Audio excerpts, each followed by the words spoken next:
쾅쾅, 쾅. 칠흑 같은 어둠을 찢어밟길 듯 내리꽂히는 뇌성병력보다 더 처절한 소리가 안동 최진사댁의 육중한 대문을 뒤흔들고 있었으니 이는 마치 지옥의 구렁텅이에서 기어나온 악귀의 비명과도 같았다.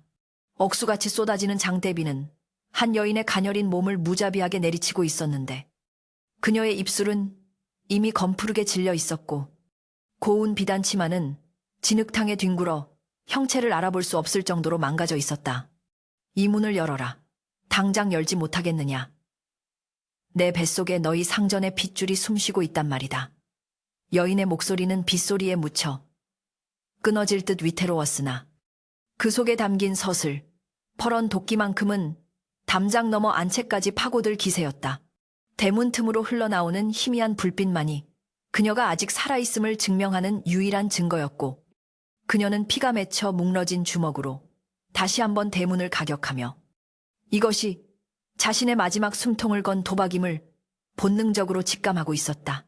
대문 안쪽에서는 늙은 행랑아범이 덜덜 떨며 문고리를 잡고 있었으나 감히 문을 열 엄두를 내지 못하고 있었는데 이는 바깥의 여인이 뱉어내는 말이 감히 상상조차 할 수 없는 불경스러운 내용이었기 때문이었다. 대체 어떤 미친년이기에 야심한 시각에 남의 집 대문 앞에서 행패란 말이냐. 안채에서 황급히 달려나온 집사 강씨가 고함을 쳤지만 여인은 아랑곳하지 않고 더욱 거세게 문을 두드렸다. 최판서 댁 장손. 몽룡 도련님의 아이를 가졌소. 내 배를 갈라 보여주어야 믿겠소. 문을 열어라. 얼어 죽게 내버려 둘 셈이냐.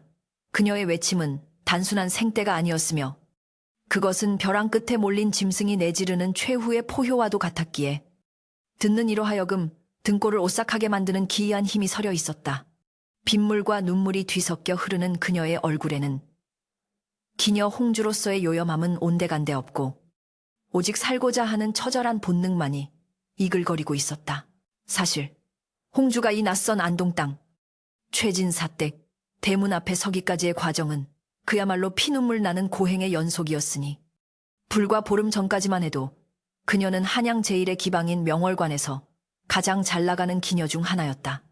비단, 금침에 누워 고관대작들의 술잔을 채우며 옥구슬 같은 목소리로 시조를 읊조리던 그녀였지만 화무십일홍이라 했던가. 그녀의 화려한 시절도 빚더미와 함께 저물어가고 있었다.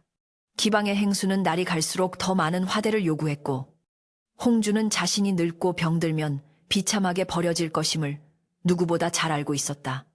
그러던 차에 들려온 소식은 그녀의 운명을 송두리째 뒤흔들었는데 바로 명월관을 제집 드나들듯 하던 세상 물정 모르고 유약하기만 했던 최진사댁 외동아들 최몽룡이 한양 유학길에 급사를 맞아 요절했다는 비보였다. 그 소식을 듣는 순간 홍주의 머릿속에는 슬픔보다는 기이한 번뜩임이 스쳤고 그것은 그녀의 인생을 송두리째 바꿀 위험천만한 계획의 시작이었다. 홍주는 몽룡이 생전에 자신에게 주었던 가문의 문장이 새겨진 옷가락지 하나를 품에 안고 밤을 지새우며 짐을 꾸렸는데 이것은 단순한 도주가 아니라 목숨을 건 신분 세탁의 여정이었다. 그녀는 자신의 배에 손뭉치를 겹겹이 두르고 그 위에 무명천을 감아 마치 만삭의 임산부처럼 꾸몄으며 화려한 가채를 벗어던지고 쪽진 머리에 수수한 비녀 하나만을 꽂았다. 이제부터 나는 기녀 홍주가 아니다. 나는 몽룡 도련님과 정을 통하여 아이를 가진 몰락한 양반가의 규수다. 거울 속에 비친 자신의 모습을 보며 수십 번, 수백 번 주문을 외우듯 되뇌었고 그 과정에서 그녀는 스스로조차 속일 만큼 완벽한 연기를 다짐했다. 한양을 떠나 안동으로 향하는 천리길은 멀고도 험난하여 고운 발바닥은 물집이 터져 피가 엉겨 붙었고 굶주림과 추위는 뼛속까지 파고들었지만 홍주는 최진사댁의 높은 담장을 떠올리며 이를 악물고 버텨내었다. 다시 현재로 돌아와 빗줄기는 더욱 거세져 하늘의 구멍이라도 뚫린 듯 퍼붓고 있었고 홍주의 의식은 점차 희미해져 가고 있었으나 그녀는 쓰러질 수 없다는 일념 하나로 대문에 몸을 기댄 채 버티고 있었다. 그때였다. 육중한 빗장이 풀리는 둔탁한 소리가 들리더니 굳게 닫혀있던 대문이 끼익 하는 소리와 함께 천천히 열리기 시작했다. 문틈 사이로 쏟아져 나오는 불빛 속에서 하인들의 부축을 받으며 지팡이를 짚은 노인. 바로 최진사가 위험서린 표정으로 걸어 나왔다. 그의 뒤로는 며느리를 잃은 슬픔과 아들을 잃은 비통함이 서린 부인과 식솔들이 잔뜩 겁에 질린 표정으로 홍주를 내려다보고 있었다. 누구냐? 야심한 밤에 죽은 자식의 이름을 팔아 소란을 피우는 내년이 대체 누구란 말이냐? 최진사의 호통은 천둥 소리보다 더 엄하고 무거웠으나 홍주는 오히려 그 서슬퍼런 눈빛을 똑바로 마주보았다. 홍주는 빗물에 젖은 치마자락을 부여잡고 비틀거리는 몸을 가까스로 일으켜 세운 뒤 떨리는 손으로 품속 깊이 간직해온 옷가락지를 꺼내어 최진사의 눈앞에 들어보였다. 아버님, 몽룡 도련님께서 떠나시기 전 제게 남겨주신 정표이옵니다. 제 뱃속에 도련님의 핏줄이 자라고 있습니다. 그녀의 목소리는 빗소리를 뚫고 최진사의 귓가에 정확히 꽂혔고 옷가락지를 확인한 최진사의 동공이 거칠게 흔들리기 시작했다. 그것은 분명 아들이 한양으로 떠날 때 가문의 장손에게만 물려주었던 귀한 갑오였기에 의심할 여지가 없는 증거물이었다. 주변의 하인들이 웅성거리기 시작했고 최진사의 부인은 아이고 몽룡아 하며 그 자리에 주저앉아 통곡을 터뜨렸다. 홍주는 그 혼란스러운 틈을 타 마지막 남은 힘을 짜내어 최진사의 발치에 엎드리며 오열했다. 갈 곳 없는 몸이옵니다. 저를 죽이셔도 좋으나 이 아이만큼은 최씨 가문의 핏줄만은 거두어 주시옵소서. 최진사는 눈앞에 엎드려 있는 만삭의 몸을 한 여인을 내려다보며 형언할 수 없는 복잡한 감정에 휩싸였는데 이는 죽은 아들이 돌아온 듯한 반가움과 출처를 알 수 없는 여인에 대한 의구심이 뒤엉킨 것이었다. 그러나 유교적 법도가 지엄한 양반가에서 대를 이을 핏줄이라는 명분은 그 어떤 의심보다도 강력한 힘을 발휘하는 법이었다. 게다가 요절한 독자의 아이를 가졌다는 여인을 매몰차게 내치는 것은 인륜을 저버리는 짓이라는 주위의 시선 또한 무시할 수 없었다. 최진사는 깊은 한숨을 내쉬며 지팡이로 땅을 쿵 찍었고 그 소리에 주위의 소란이 일순간 잦아들었다. 들여라. 비에 젖은 몸을 녹이고 의원을 불러 진맥을 하게 하라. 핏줄인지 아닌지는 날이 밝는 대로 따져 물을 것이다. 그 명령은 홍주에게 있어서는 생명줄과도 같은 것이었으나 동시에 지옥문이 열리는 소리와도 다름없었다. 하인들의 부축을 받아 안채로 들어서는 홍주의 입가에는 빗물인지 눈물인지 모를 액체가 흐르고 있었지만 고개를 숙인 그녀의 눈동자 깊은 곳에서는 서늘한 안도감이 스쳐 지나갔다. 따뜻한 아랫목에 눕혀진 홍주는 젖은 옷이 벗겨지고 마른 내의로 갈아입혀지는 동안에도 긴장의 끈을 놓지 않았는데 이는 자신의 불룩한 배가 가짜 손뭉치라는 사실이 발각될까 두려워서가 아니었다. 그녀는 알고 있었다. 이 높은 담장 안에서의 삶이 비바람 몰아치는 바깥 세상보다 더 혹독하고 잔인할 수 있음을, 그리고 자신의 거짓말이 들통나는 날에는 목숨뿐만 아니라 영혼까지 난도질 당할 것임을 뼈저리게 느끼고 있었기 때문이었다.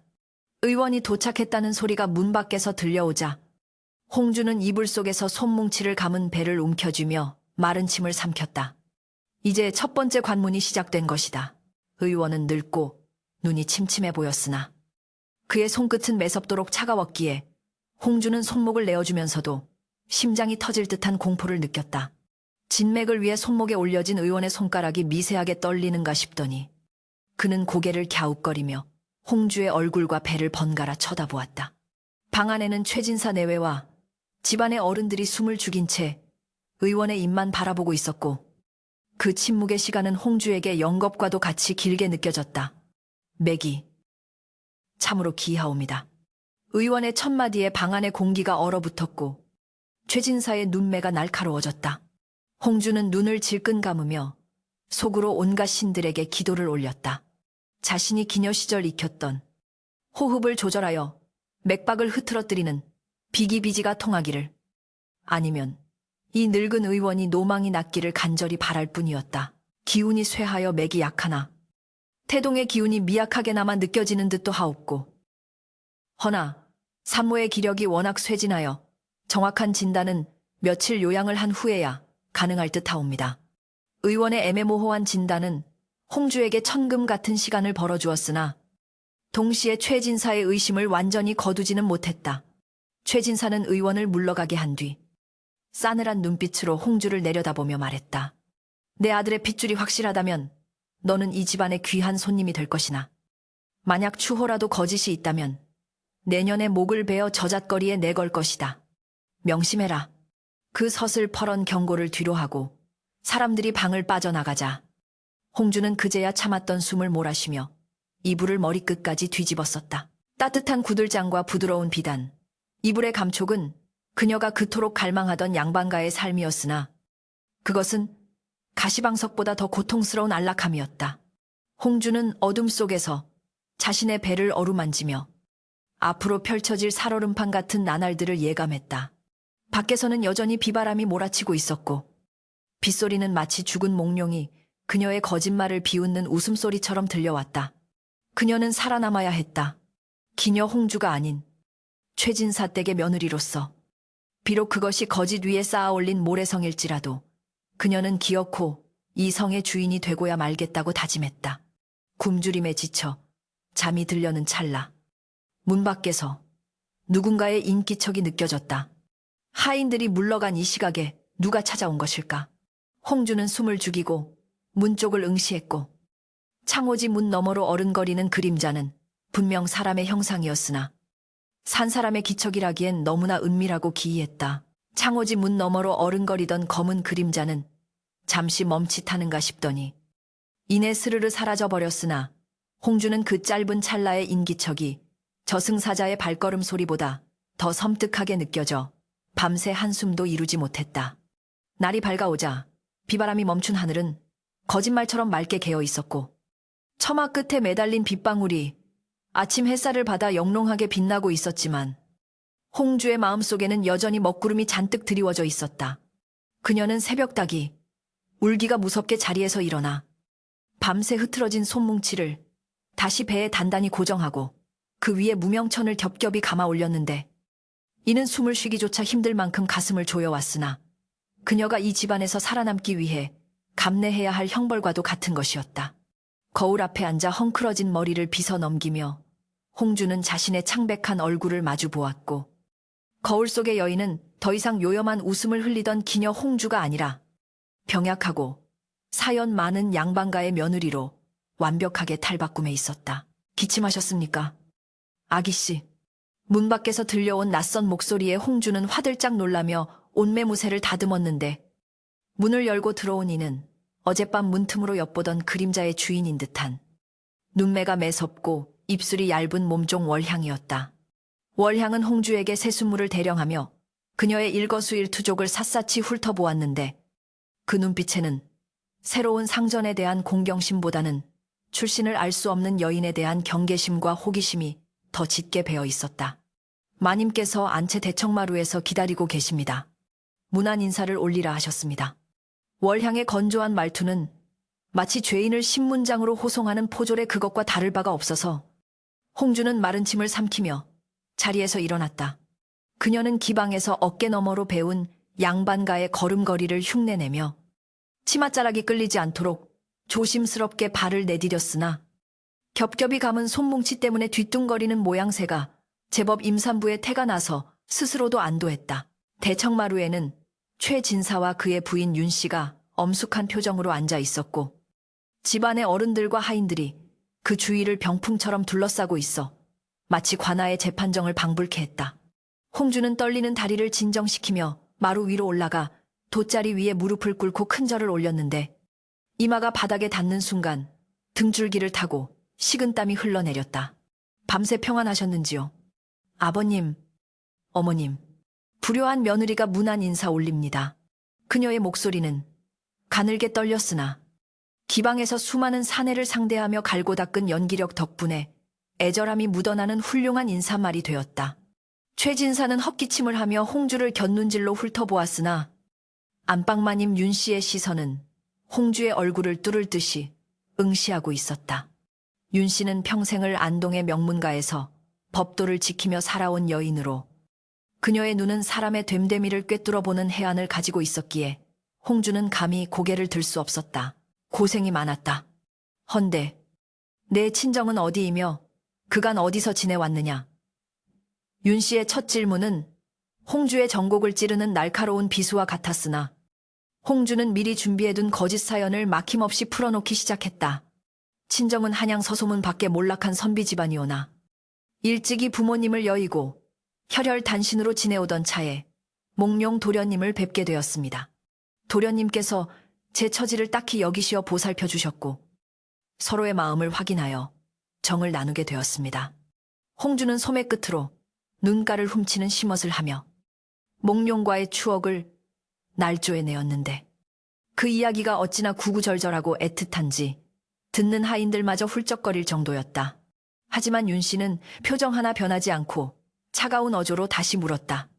혼인도 치르지 않고 아이를 가진 것은 양반가의 법도에 어긋나는 일이다.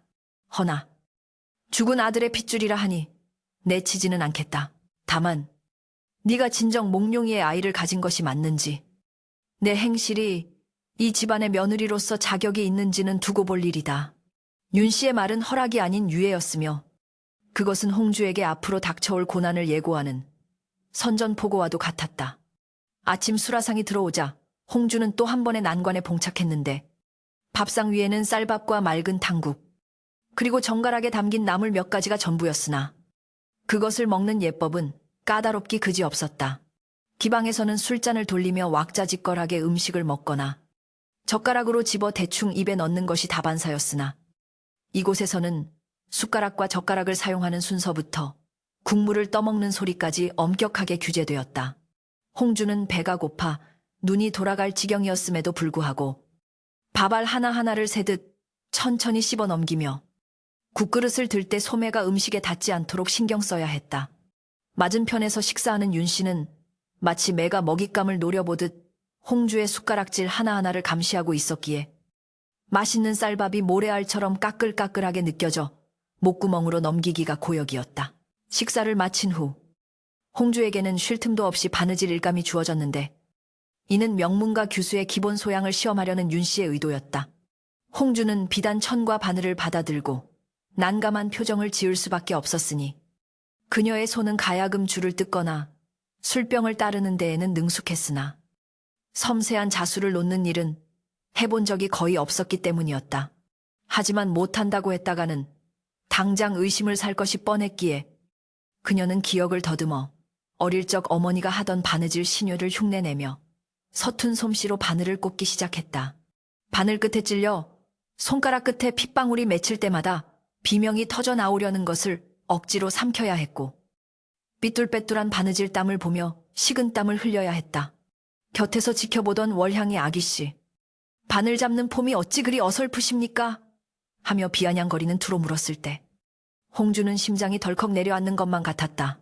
임신 중이라 손이 부어 마음대로 되질 않는구나. 홍주는 재치 있게 둘러대며 위기를 모면했으나 속으로는 안도의 한숨을 내쉬었다.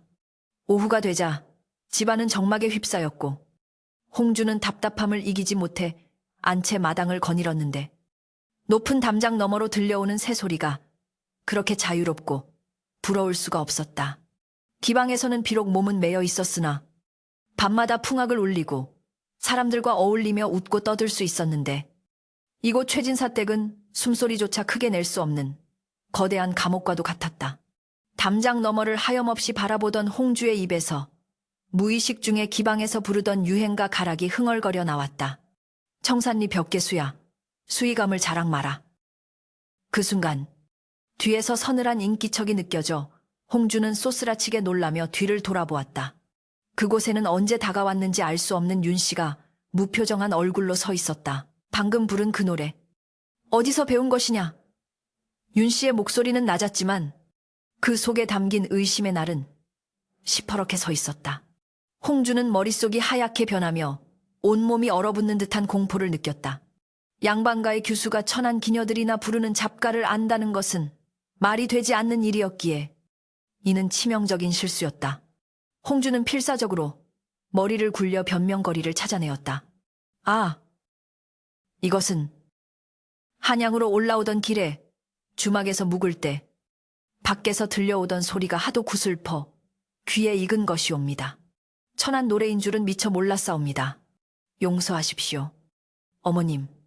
홍주는 납작 엎드려 사죄를 구했고 윤 씨는 잠시 동안 홍주를 내려다보다가 차갑게 쏘아붙였다. 양반가의 여인은 귀를 씻어서라도 잡스러운 소리를 멀리해야 하는 법이다. 태교에 좋지 않으니 다시는 입에 담지 말거라. 윤 씨가 돌아선 뒤에야 홍주는 다리가 풀려 자리에 주저앉았고 등 뒤는 식은 땀으로 흠뻑 젖어 있었다. 밤이 깊어지자 홍주는 방 안에 홀로 남겨졌으나 손뭉치를 푼 배에는 붉은 자국이 선명하게 남아 쓰라렸고 긴장으로 굳어버린 어깨는 돌덩이처럼 무거웠다. 그녀는 문득 자신이 갇힌 이 높은 담장이 세상과 자신을 단절시키는 거대한 벽처럼 느껴졌다. 기녀 시절에는 돈과 웃음으로 남자를 속이는 것이 전부였으나 이곳에서는 숨 쉬는 것조차 연기여야 했고 밥 먹는 것조차 전쟁이었다. 하지만 홍주는 자신의 배를 쓰다듬으며 다시 한번 마음을 다잡았다. 이 아이가 진짜든 가짜든 지금 그녀에게는 이 뱃속의 거짓 생명이 유일한 희망이자 방패였다. 나는 살아남을 것이다. 기녀 홍주는 죽었다. 나는 최진사 댁의 며느리다. 그녀는 스스로에게 최면을 걸듯 속삭였지만 창밖에서 들려오는 부엉이 울음소리는 마치 그녀의 불길한 앞날을 예언하는 듯 구슬프게 울려 퍼졌다. 며칠이 지나고 홍주는 조금씩 집안 분위기에 적응해가고 있었으나 시어머니 윤 씨의 감시는 날이 갈수록 집요해졌다. 윤 씨는 홍주에게 족보를 외우게 하고 가문의 제사법도를 가르치며 쉴 새 없이 몰아붙였다.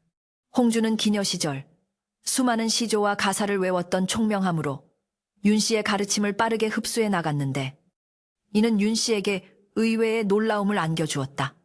머리는 제법 돌아가는구나. 몽룡이가 사람 보는 눈이 아주 없지는 않았던 모양이다.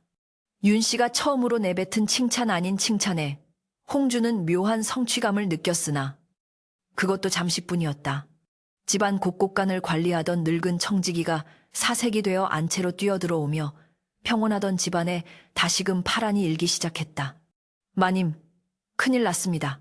한양에서 내려온 비단 장수들이 대금을 독촉하며 행패를 부리고 있습니다요. 최진사는 병환으로 몸져 누워 있었기에 집안의 대소사는 윤 씨가 도맡아 하고 있었으나 바깥 세상의 험한 장사치들을 상대하기에는 역부족이었다.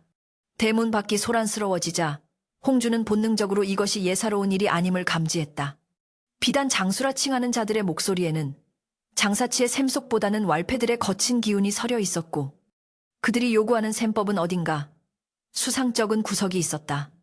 홍주는 방문을 살짝 열고 마당을 내다보았는데 험상궂게 생긴 사내들이 마당 한가운데서 고함을 치며 하인들을 위협하고 있었다.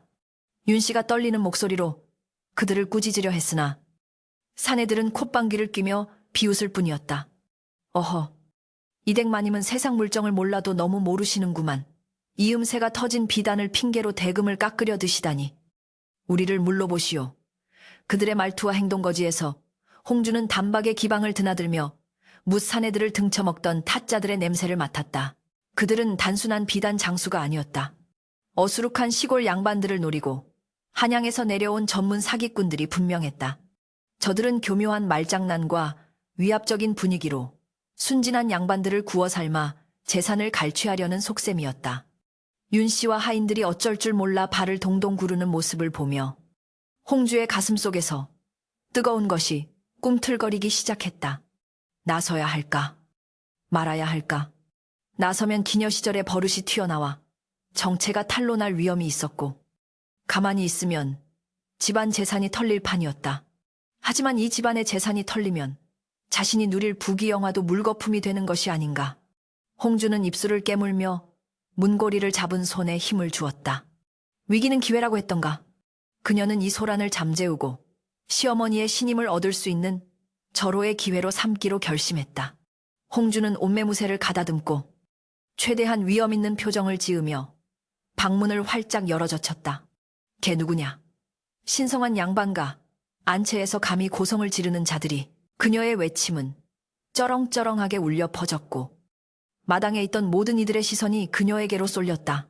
마당에 내려선 홍주의 기세는 서슬퍼런 칼날과도 같았으니 만삭의 몸을 이끌고 뿜어내는 위압감이 어찌나 대단한지 왈패들의 입이 떡 벌어질 정도였다.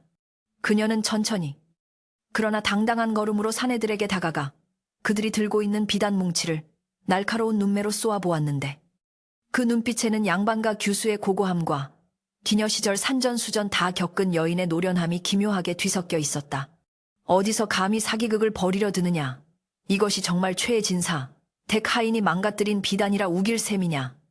홍주의 목소리는 낮고 차분했으나 그 속에 담긴 힘은 쩌렁쩌렁한 고함보다 더 깊숙이 상대의 폐부를 찔렀다. 왈패 우두머리는 잠시 당황한 기색을 비쳤으나 이내 코웃음을 치며 침을 찍 뱉었다. 이런 맹랑한 여편네를 보았나. 눈이 달렸으면 보시오. 귀한 명주. 비단에 흙탕물이 튀어 못쓰게 된 꼴을. 이것은 값을 물어내지 않고는 못 베길 일이오.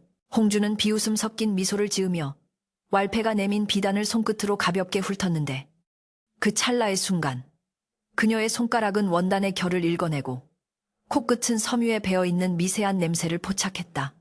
명월관 시절 그녀는 조선 팔도에서 올라오는 온갖 진귀한 비단을 몸에 감아보았고 행수기생 어깨너머로 장사치들의 속임수를 수없이 봐왔던 터였다. 그녀의 감각은 거짓말을 하지 않았다. 명주 비단이라. 내 눈에는 이것이 명주가 아니라 솜과 섞어 짠 싸구려 혼방직물로 보이는구나. 게다가 이 얼룩. 홍주는 비단 끄트머리에 묻은 거무튀튀한 자국을 집어들어 코에 가까이 댔다. 이것은 방금 묻은 진흙 냄새가 아니다. 묵은 곰팡이 냄새와 함께 싸구려 염료 특유의 비릿한 쇠 냄새가 진동을 하는구나. 창고 구석에 처박혀 썩어가던 재고를 들고 와서 멀쩡한 비단을 망가뜨렸다고 덮어 씌우려는 수작이 아니더냐. 홍주의 일갈의 마당에는 찬물을 끼얹은 듯 정적이 흘렀고 윤 씨와 하인들은 입을 다물지 못한 채 홍주를 바라보았다.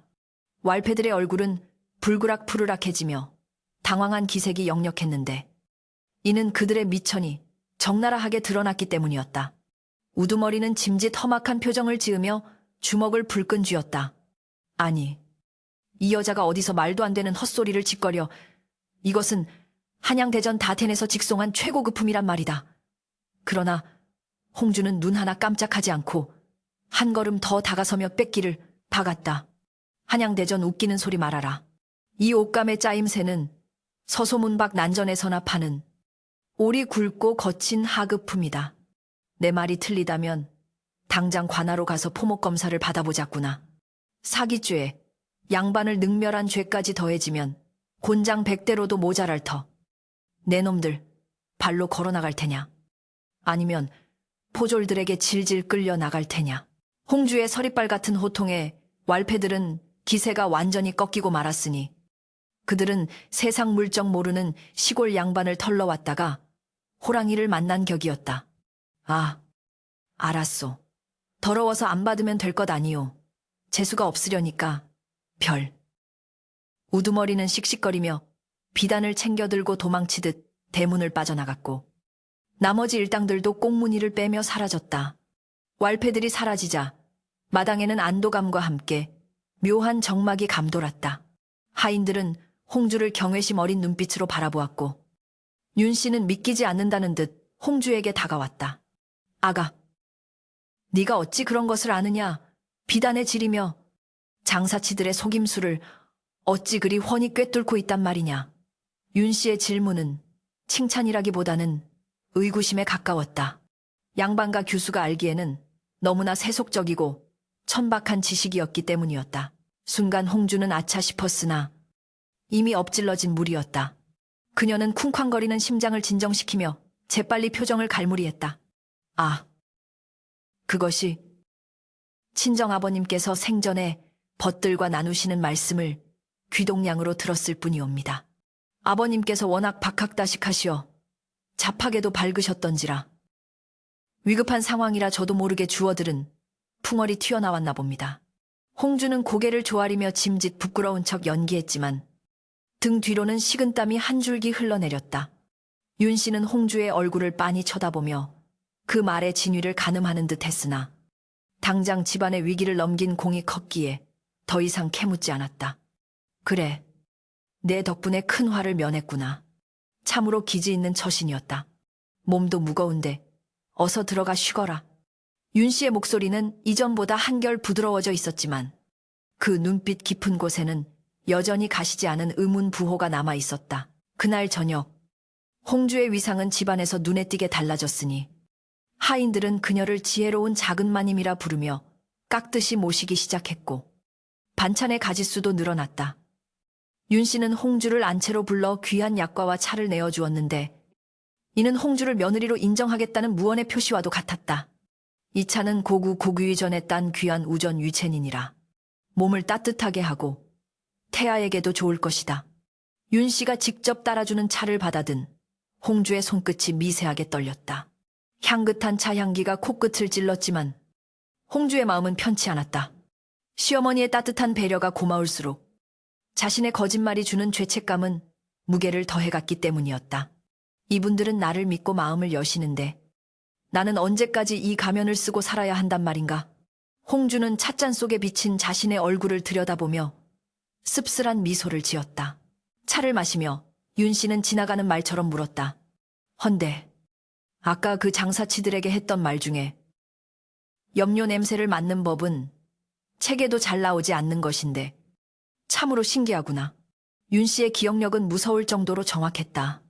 홍주는 찻잔을 내려놓으며 침착하게 대답했다. 친정이 몰락한 후 잠시 햇바느질을 하며 생계를 꾸린 적이 있었습니다. 그때 시장통을 오가며 어깨너머로 익힌 천한 제주이옵니다. 부끄럽사옵니다. 홍주의 거짓말은 꼬리에 꼬리를 물고 이어졌지만 그럴수록 이야기는 더욱 그럴싸하게 포장되었다. 윤 씨는 고개를 끄덕이며 연민 어린 표정을 지었다. 고생이 많았겠구나. 양반과 여식이 시장 바닥을 전전했다니. 몽룡이가 너를 왜 각별히 여겼는지 이제야 알 것 같구나. 홍주는 시어머니의 오해 섞인 위로에 가슴이 찔려 차마 고개를 들 수 없었다. 며칠 뒤 최진사의 병세가 호전되자 집안에는 활기가 돌기 시작했다. 최진사는 며느리의 공을 치하하며 집안 살림의 일부를 홍주에게 맡기겠다고 선언했다. 네가 비록 밖에서 자랐으나 그 기지와 배포가 사내 대장부 못지않으니 곳간 열쇠를 맡겨도 되겠다 싶구나. 이것은 파격적인 대우였으나 홍주에게는 독이 든 성배와도 같았다. 곳간 장부를 관리하려면 글을 읽고 셈을 할 줄 알아야 했는데 기녀로서 배운 업문과 기방의 셈법은 양반가의 그것과는 차이가 있었기 때문이었다. 홍주는 밤마다 호롱불 아래서 장부를 붙들고 씨름해야 했다. 붓을 잡는 법부터 숫자 표기법까지 양반가의 격식에 맞추기 위해 손가락에 쥐가 날 정도로 연습했다. 하나를 얻으면 하나를 잃는 법이라더니 신임을 얻은 대가가 이리도 혹독하구나. 그녀는 욱신거리는 허리를 두드리며 자조 섞인 한숨을 내쉬었다. 그러던 어느 날 홍주는 하인들을 데리고 장을 보러 나갔다가 가슴이 철렁 내려앉는 일을 겪게 되었다. 저잣거리에서 낯익은 얼굴을 발견한 것이다. 그는 과거 명월관에서 홍주의 가야금 연주에 반해 끈질기게 구애하던 한량 김선비였다. 김선비는 부채를 팔랑거리며 기방 동기들과 어울려 지나가고 있었는데 홍주는 황급히 장옷으로 얼굴을 가리고 하인들 뒤로 숨었다. 제발 나를 알아보지 마라 다오. 심장이 터질 듯 요동쳤다. 다행히 김선비는 홍주를 알아보지 못한 채 지나쳤으나 홍주는 그 짧은 순간 지옥을 맛보았다. 한양과 멀리 떨어진 안동이라 안심했건만 세상은 생각보다 좁았고 그녀의 과거는 언제 어디서 불쑥 튀어나와 목덜미를 낚아챌지 모르는 시한폭탄과도 같았다. 집으로 돌아온 홍주는 방문을 걸어 잠그고 멍하니 앉아 있었다. 식은땀에 젖은 등골이 서늘했다. 오늘은 운 좋게 넘겼지만 내일은 장담할 수 없었다. 게다가 뱃속에 손 뭉치는 날이 갈수록 무겁고 거추장스럽게 느껴졌고 다가올 출산 예정일은 조여오는 올가미처럼 그녀를 압박하고 있었다. 아이를 낳는 시냄은 어떻게 한단 말인가? 어디서 갓난아기를 구해와야 하나? 아니면 사산했다고 둘러대야 하나? 꼬리에 꼬리를 무는 걱정들이 그녀의 머릿속을 헤집어 놓았다. 그때 밖에서 월향의 목소리가 들려왔다. 아기씨, 한양에서 손님이 오셨습니다. 대감마님께서 급히 찾으십니다. 한양에서 온 손님이라니. 홍주의 가슴속에 불길한 예감이 스멀스멀 피어올랐다. 그녀는 떨리는 손으로 옷매무새를 다듬으며 거울을 보았다. 거울 속의 여인은 창백하게 질려 있었지만 눈빛만은 살아남겠다는 도끼로 번들거리고 있었다. 안채 대청마루에 들어서자 최진사와 윤 씨가 손님을 맞이하고 있었고 손님은 등을 돌리고 앉아 있었다. 비단 관복을 차려입은 뒷모습에서 뿜어져 나오는 기품은 예사롭지 않았다. 최진사가 홍주를 보며 손짓했다. 어서 오너라. 내 중마고 우이자 한양 형조판서 영감께서 오셨다. 너를 한번 보고 싶다 하시는구나. 형조판서라니. 죄인을 다스리는 관아의 수장 저정이 아닌가. 홍주는 다리가 후들거려 제대로 서 있기조차 힘들었다. 그녀가 힘겹게 발을 떼어 절을 올리려던 순간 손님이 천천히 몸을 돌렸다. 그리고 그와 눈이 마주친 순간 홍주는 숨이 멎는 듯한 충격에 휩싸였다. 그는 김선비 따위와는 비교도 안 되는 명월관의 VVIP이자 홍주의 얼굴을 누구보다 정확히 기억하고 있는 인물. 바로 박대감이었다. 박대감의 눈이 홍주의 얼굴에 닿는 순간 그의 눈썹이 꿈틀했다. 자네가. 그의 입에서 흘러나온 짧은 탄식은 홍주에게 사형 선고와도 같았다. 박대감은 찻잔을 들던 손을 멈추고 홍주를 뚫어지게 응시했다. 홍주는 고개를 푹 숙인 채 식은땀을 줄줄 흘렸다. 방 안의 공기가 팽팽하게 당겨진 활시위처럼 긴장감으로 가득 찼다. 최진사는 영문을 모른 채 박대감과 홍주를 번갈아 보며 물었다. 왜 그러시는가? 혹 아는 사람인가? 최진사의 물음에 박대감의 입꼬리가 묘하게 비틀려 올라갔다. 그는 천천히, 아주 천천히 입을 열었다. 글쎄, 어디서 많이 본 듯한 얼굴인데 아주 화려한 곳에서 보았던 것 같기도 하고. 박대감의 말끝이 흐려질수록 홍주의 심장은 낭떠러지로 굴러떨어지고 있었다. 모든 것이 끝날 위기였다. 그녀가 쌓아올린 거짓의 탑이 무너져 내리기 직전이었다. 명월관明月관의 홍주가 아니더냐. 박대감의 입에서 흘러나온 그 한마디는 안채 대청마루의 공기를 단숨에 얼어붙게 만들었으니 이는 마른 하늘에 날벼락이 떨어지는 것보다 더 큰 충격이었다. 최진사는 들고 있던 찻잔을 떨어뜨렸고 쨍그랑하는 파열음이 정적을 깨뜨리며 날카롭게 울려 퍼졌다. 홍주는 마치 사지가 절단된 사람처럼 꼼짝도 할 수 없었는데 온몸에 피가 역류하는 듯한 현기증과 함께 눈앞이 캄캄해져 왔다. 박대감은 여유로운 미소를 머금은 채 사시나무 떨듯 떨고 있는 홍주를 바라보며 천천히 말을 이었다. 내 기억이 틀리지 않다면 자네는 검은고 솜씨가 일품이었고 특히 권주가 휜족거를 부를 때의 콧소리가 남정네들의 애간장을 녹이곤 했지. 헌데 어찌하여 이곳 안동의 양반가에서 조신한 며느리 행세를 하고 있는 것인가. 그의 목소리는 부드러웠으나 그 속에 담긴 조롱과 경멸은 홍주의 심장을 난도질하기에 충분했다. 최진사는 떨리는 손으로 박대감을 가리키며 쉰 목소리로 물었다. 대감, 지금 그게 무슨 말씀이시오? 내 며느리가 천한 기녀란 말이오. 몽룡이의 아이를 가진 몰락한 양반가의 규수가 아니란 말이오. 최진사의 눈동자는 믿을 수 없다는 현실, 부정과 설마하는 의심으로 격렬하게 흔들리고 있었고 곁에 있던 윤 씨는 안색이 흑빛으로 변하여 입술만 달싹거릴 뿐 아무 말도 하지 못했다. 박대감은 혀를 차며 최진사를 향해 고개를 저었다. 허허, 이 사람아, 자네가 세상 물정을 몰라도 너무 모르는구만. 한양 바닥에서 홍주를 모르는 사내라면 고자가 아니면 쑥맥일 터. 내 눈을 속일 수는 없는 법이네. 박대감은 시선을 다시 홍주에게 돌리며 서늘하게 명했다. 이복의 홍주, 내 말이 거짓이라면 어디 한번 변명이라도 해보거라. 아니면 익숙한 솜씨로 술이나 한 잔 따라보든가. 그 순간 홍주는 직감했다. 더 이상의 거짓말은 통하지 않는다는 것을. 그리고 지금 이 순간이 자신의 생사를 가르는 절체절명의 순간임을 깨달았다. 그녀는 천천히 고개를 들어 박대감, 그리고 최진사와 윤 씨를 차례로 바라보았다. 최진사의 눈에는 배신감에 서린 분노가, 윤 씨의 눈에는 깊은 슬픔과 실망이 가득 차 있었다. 그들의 눈빛을 마주하는 것이 죽기보다 고통스러웠으나 홍주는 피하지 않았다. 그녀는 비틀거리는 몸을 일으켜 세우더니 주저없이 자신의 치마끈을 풀기 시작했다. 미쳤느냐? 시아버님과 손님 앞에서 옷을 벗으려 하다니 윤 씨가 비명을 지르며 말리려 했으나 홍주의 손길은 멈추지 않았다. 겹겹이 두르고 있던 저고리 고름이 풀리고 속치마 위를 단단히 감고 있던 무명천이 바닥으로 툭 떨어졌다. 그리고 마침내 손뭉치가 제거된 홍주의 배는 임산부의 그것이라기엔 너무나 홀쭉하고 평평한 모습으로 드러났다. 아이고, 이게 무슨... 최진사는 뒷목을 잡고 휘청거렸고 하인들은 경악을 금치 못하며 입을 틀어막았다. 홍주는 납작해진 배를 드러낸 채 그 자리에 털썩 무릎을 꿇고 엎드렸다. 죽을 죄를 지었습니다. 저는 명월관 기녀 홍주가 맞습니다. 그리고 뱃속의 아이는 처음부터 없었습니다. 그녀의 고백은 잔인할 정도로 솔직했고 그만큼 충격적이었다. 방 안은 순식간에 아수라장이 되었다.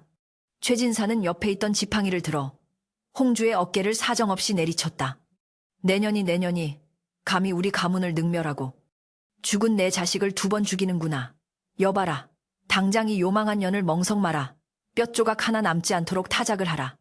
최진사의 절규는 피를 토하는 듯 처절했고 분노에 찬 하인들이 몽둥이를 들고 마루로 뛰어 올라왔다. 하인들의 거친 손길에 머리채를 잡혀 끌려 내려가면서도 홍주는 비명 한번 지르지 않았다. 매질이 시작되려는 찰나 박대감이 손을 들어 제지했다. 멈춰라. 사사로 이 형벌을 내리다 죽이면 관법 관파에 어긋나는 법. 내일 날이 밝는 대로 관하로 넘겨 국문 주문을 받게 할 것이니 오늘은 헛간에 가두어 두어라.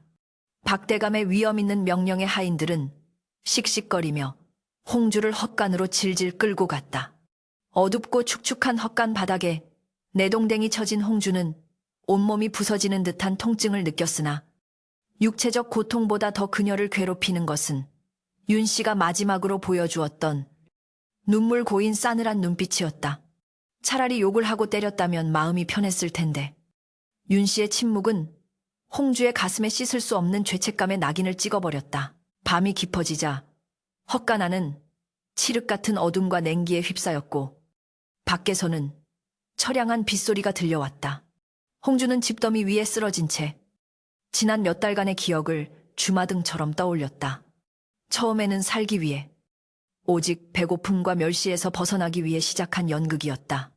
하지만 최애 진사댁에서 지내는 동안 그녀는 난생 처음으로 가족이라는 따뜻한 울타리를 맛보았다.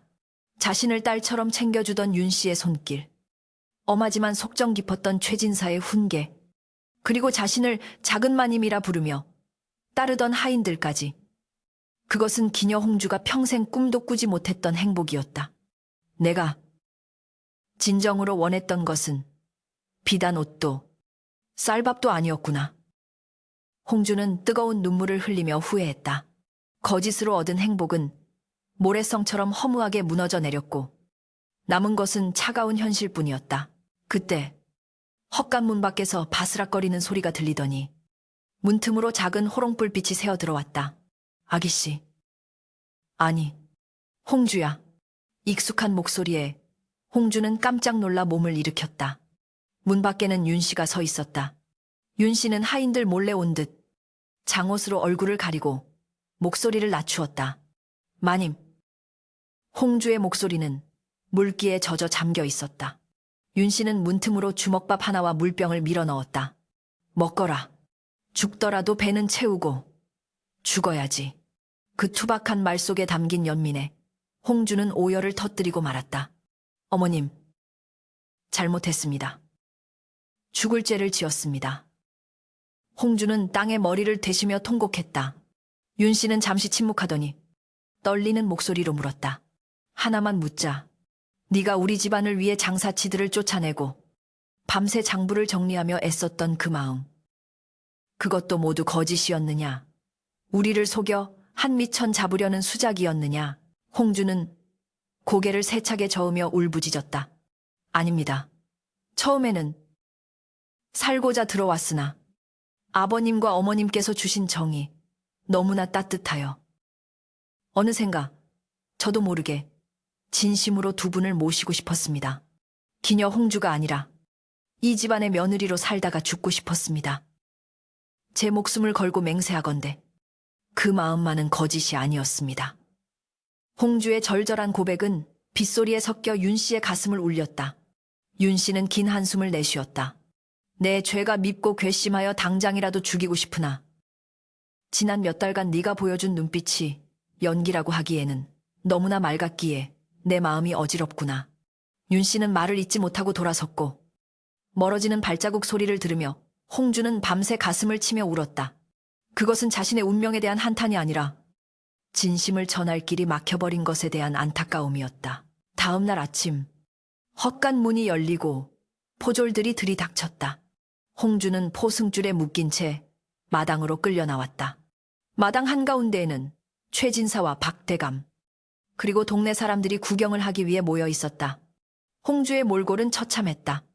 산발한 머리에 흑투성이 옷, 퉁퉁 부은 얼굴은 천하의 절세미녀 홍주라고는 믿기지 않을 정도였다.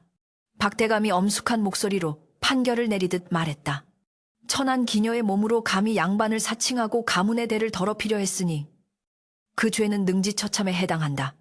관하로 압송하여 국법의 엄중함을 보일 것이다. 포졸들이 홍주를 끌고 가려 하자 홍주는 마지막으로 최진사에게 절을 올렸다. 대감마님, 부디 만수무강하십시오. 저 같은 천한년은 잊으시고 두 분께서 평안하시기만을 저승에서도 빌겠습니다. 홍주가 끌려나가는 모습을 바라보던 최진사의 표정은 복잡했다. 분노로 이글거려야 할 눈빛에 알 수 없는 회한이 서려 있었다. 그때 윤 씨가 최진사의 옷자락을 잡으며 나직하게 말했다. 영감, 저 아이가 비록 우리를 속였으나 지난번 사기꾼들에게서 집안을 구한 것도 병환 중인 영감을 밤새 간호한 것도 저 아이였습니다. 핏줄은 아니나 몽룡이가 살아있었다면 저런 짝을 만났으면 좋겠다. 그리 생각하지 않으셨습니까? 윤 씨의 말에 최진사의 눈매가 흔들렸다. 그는 몽룡의 제사상에 올릴 술을 빚으며 정성을 다하던 홍주의 손길, 밤늦게까지 족보를 외우며 졸던 모습을 떠올렸다. 거짓된 신분이었지만 그 행동 하나하나에 담긴 정성은 진짜 며느리보다 더 지극했음을 부인할 수 없었다. 잠깐 최진사의 고함 소리에 포졸들의 발걸음이 멈췄다. 모든 시선이 최진사에게 쏠렸다. 최진사는 떨리는 다리를 지팡이로 지탱하며 박대감 앞으로 걸어나갔다. 형조판서 영감, 내 청이 하나 있소. 박대감이 의아한 표정으로 물었다. 청이라니 죄인을 엄벌에 처해달라는 것인가? 최진사는 깊게 숨을 들이마시고는 홍주를 바라보았다. 포승줄에 묶인 홍주의 눈에서 하염없이 눈물이 흐르고 있었다. 최진사는 결심한 듯 입을 열었다. 이 아이는 내 며느리가 맞네. 그 말은 마당에 있던 모든 사람들의 귀를 의심하게 만들었다. 박대감조차 당황하여 되물었다. 자네 노망이 났나? 기녀임을 자복했고 아이도 없다고 하지 않았나? 그렇네. 몽룡이의 아이는 없네. 허나 최진사는 홍주에게 다가가 포승줄을 잡고 있는 포졸의 손을 내쳤다. 죽은 자식의 정인 직련이라 하여 거두었는데 슬픔을 못 이겨 상상임신을 했던 모양이야. 기녀 출신이면 어떠한가. 내 아들이 마음을 주었던 여인이고 내 집안을 위해 헌신한 아이네. 족보에 올리지는 못할 망정. 관하로 끌려가 개죽음을 당하게 둘 수는 없네. 최진사의 말은 단순한 용서가 아니었다. 그것은 양반의 체면과 사회적 편견을 모두 내려놓고 사람을 선택한 한 노인의 위대한 결단이었다. 박대감은 기가 막힌다는 표정을 지었으나 최진사의 눈빛이 너무나 결연하여 함부로 말을 잇지 못했다. 자네, 진심인가? 가문의 명예가 땅에 떨어질 걸세. 박대감의 경고에도 최진사는 흔들리지 않았다. 명예 죽어가는 사람 하나 살리는 것이 껍데기뿐인 명예보다 중하네. 홍주는 믿을 수 없는 상황에 멍하니 최진사를 올려다보았다. 아버님. 그녀의 입술이 파르르 떨렸다. 최진사는 헛기침을 하며 홍주를 일으켜 세웠다. 일어나거라. 꼴이 그게 무엇이냐? 손님들 보기에 부끄럽지도 않으냐? 투박하고 무뚝뚝한 말투였지만 그 속에 담긴 따뜻한 온기가 홍주의 얼어붙은 심장을 녹여내렸다. 윤 씨가 달려와 홍주의 흙 묻은 옷을 털어주며 눈물을 훔쳤다. 어서 들어가자. 뜨거운 물을 데워 놓으마. 홍주는 다리에 힘이 풀려 주저앉을 뻔했으나 윤 씨가 단단히 부축해 주었다. 박대감은 그 모습을 지켜보다가 허탈한 웃음을 터뜨렸다. 허허, 최진사 자네가 꼬장꼬장한 줄만 알았더니 천하의 멋쟁이였구만. 내졌네. 졌어. 오늘 일은 내 눈이 침침하여 사람을 잘못 본 것으로 하세. 박대감의 호탕한 웃음소리가 마당에 울려 퍼지며 살벌했던 처형장은 순식간에 화해의 장으로 변모했다. 폭풍우가 휩쓸고 지나간 자리에는 언제나 더 맑고 깊은 정적이 찾아오는 법이듯 홍주의 정체가 밝혀지고 최진사가 그녀를 품기로 결단한 그날 이후 안동 최진사 댁의 공기는 이전과는 확연히 달라져 있었다. 이튿날 새벽, 홍주는 평소보다 더 일찍 일어나 마당을 쓸고 있었는데 그녀의 옷차림은 더 이상 양반과 규수의 화려한 비단 치마가 아니었으나 그렇다고 기녀 시절의 요란한 복색도 아닌 정갈하고 수수한 무명옷이었다. 그녀의 손길은 빗자루 끝에 머무는 낙엽 하나에도 정성을 다하고 있었고 그 뒷모습에서는 지난날의 위태로움이나 불안감 대신 깊은 참회와 평온함이 배어나오고 있었다. 하인들은 홍주를 대함에 있어 처음에는 어색해하며 수근거렸으나 그녀가 보여주는 한결같은 부지런함과 진실된 태도에 점차 마음을 열고 다시금 그녀를 작은 마님으로, 아니 그보다 더 친근한 식구로 받아들이기 시작했다. 윤 씨가 안채 문을 열고 나오자 홍주는 빗자루를 내려놓고 공손히 허리를 숙였는데 윤 씨의 눈가에는 홍주를 향한 애틋함이 그윽하게 서려 있었다. 날이 찬데 어찌 벌써 나와 있느냐. 몸도 성취하는 아이가. 윤 씨의 걱정 어린 타박에 홍주는 맑게 웃으며 대답했다. 마음의 빚을 갚으려면 평생을 부지런히 움직여도 모자랄 것입니다. 일이 움직여야 제 마음이 편안합니다. 어머님. 어머님이라는 호칭이 홍주의 입에서 나올 때마다 그녀의 가슴 한구석은 여전히 죄송함으로 아릿했으나 윤 씨는 다가와 홍주의 거칠어진 손을 따뜻하게 감싸 쥐었다. 네가 비록 거짓으로 들어왔으나 네가 쏟은 정성은 거짓이 아니었음을 이제는 안다. 너는 내 죽은 아들이 보내준 딸이나 다름없다. 윤 씨의 그 한마디는 홍주에게 있어 면죄부이자 새로운 삶을 살아갈 명분이 되어 주었다. 비록 족보에 오를 수 없는 신분이라 할지라도 홍주는 최진사 내외의 수양딸이자 집안의 살림을 도맡는 안주인으로서의 역할을 묵묵히 해내기로 맹세했다. 시간은 유수와 같이 흘러 어느덧 3번의 계절이 바뀌었고 홍주의 탁월한 살림 솜씨와 기방에서 익힌 셈법, 그리고 사람을 다루는 지혜 덕분에 최진사 댁의 가세는 날로 번창해갔다. 그녀는 소작인들을 대할 때는 엄격하면서도 자애롭게 처신하여 원망을 사는 일이 없었고 장터의 시세를 정확히 읽어내어 추수 때마다 큰 이문을 남겼다. 마을 사람들 사이에서는 최진사 댁에 들어온 며느리가 비록 출신은 미천하나 그 지혜와 덕망은 사대부가의 여인 못지않다는 칭송이 자자하게 퍼져나갔다. 과거 그녀를 비웃던 이들도 이제는 홍주가 지나가면 고개를 숙여 예를 표했고 최진사는 그런 홍주를 볼 때마다 흐뭇한 미소를 감추지 못했다. 허허, 몽룡이가 살아있었다면 참으로 좋은 짝이 되었을 터인데. 최진사는 종종 마루에 앉아 먼 산을 바라보며 아쉬움을 토로했지만 그 곁에는 언제나 홍주가 묵묵히 자리를 지키며 그의 말동무가 되어 주었다. 그러던 어느 날 집안에 중대한 경사가 찾아왔으니 이는 최진사가 가문의 대를 잇기 위해 먼 친척 조카뻘 되는 아이를 양자로 들이기로 결정한 일이었다. 비록 몽룡의 친자식은 아니었으나 총명하고 눈망울이 맑은 5살 배기 사내아이 동희가 새 식구로 들어오던 날 집안은 오랜만에 잔치 분위기로 들썩였다. 홍주는 동희를 친자식처럼 품에 안고 씻기고 먹이며 정성을 다해 길렀는데 아이 또한 홍주를 친어머니처럼 따르며 어머니, 어머니하고 불렀다. 동희가 글방에서 돌아와 배운 것을 조잘조잘 이야기할 때면 홍주의 얼굴에는 세상 무엇과도 바꿀 수 없는 행복한 미소가 번졌다. 그녀는 비록 자신의 배로 낳은 자식은 아니었으나 가슴으로 낳은 이 아이를 통해 진정한 모성애를 깨달았고 자신이 그토록 갈구하던 가족이라는 울타리가 완성되었음을 느꼈다. 어느 늦가을 밤 최진사는 홍주를 사랑방으로 불렀다. 방 안에는 은은한 묵향이 감돌고 있었고 촛불 아래 앉은 최진사의 얼굴에는 세월의 흔적과 함께 깊은 평온이 깃들어 있었다. 그는 홍주에게 낡은 서책 하나를 건네주었는데 그것은 최 씨 가문의 내력을 기록한 가승자성이 아니라 그가 직접 쓴 문집이었다. 홍주야, 내 너에게 줄 것이 있다. 최진사의 목소리는 떨리고 있었다. 세상 사람들은 족보와 핏줄을 중히 여기나 나는 네가 보여준 진심이 그 어떤 핏줄보다 진하다고 믿는다. 이 글은 내 너를 위해 쓴 것이다.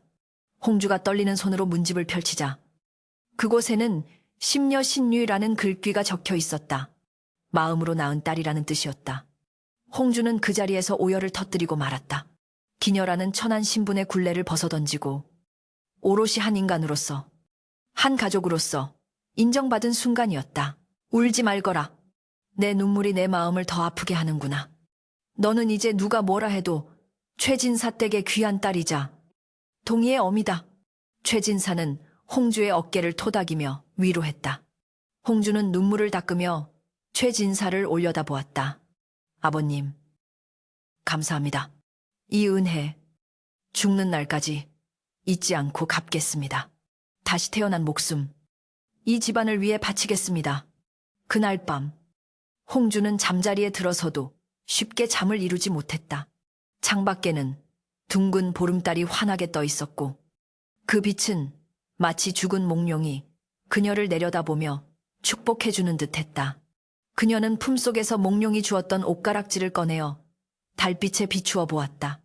처음에 이 가락지는 거짓을 위한 도구였으나 이제는 진실된 사랑과 가족의 증표가 되어 영롱하게 빛나고 있었다. 세월은 멈추지 않고 흘러 10년이라는 시간이 훌쩍 지나갔다. 동희는 어엿한 소년으로 자라 과거 급제를 목표로 학업에 정진하고 있었고 최진사와 윤 씨는 백발이 성성한 노인이 되었지만 홍주의 극진한 봉양 덕분에 건강하고 평안한 노후를 보내고 있었다. 어느 화창한 봄날, 최진사 댁 마당에는 매화꽃이 흐드러지게 피어 향기를 뽐내고 있었다. 홍주는 마루에 앉아 바느질을 하고 있었고 그 곁에는 윤 씨가 따뜻한 햇볕을 쬐며 꾸벅꾸벅 졸고 있었다. 담장 너머에서는 동희가 글 읽는 소리가 낭낭하게 들려왔다. 하늘은 맑고 땅은 넓으니 군자의 마음 또한 이와 같아야 하리라. 그 평화로운 풍경 속에서 홍주는 문득 자신이 처음 이 집 대문을 두드렸던 그 폭풍우 치던 밤을 떠올렸다. 그때의 그녀는 벼랑 끝에 몰린 절박한 심정으로 거짓의 가면을 쓰고 있었다. 살기 위해 발버둥 쳤고 남을 속여서라도 안락함을 얻으려 했다. 하지만 지금의 그녀는 거짓이 아닌 진심으로 쌓아 올린 행복 속에 살고 있었다. 그녀는 깨달았다.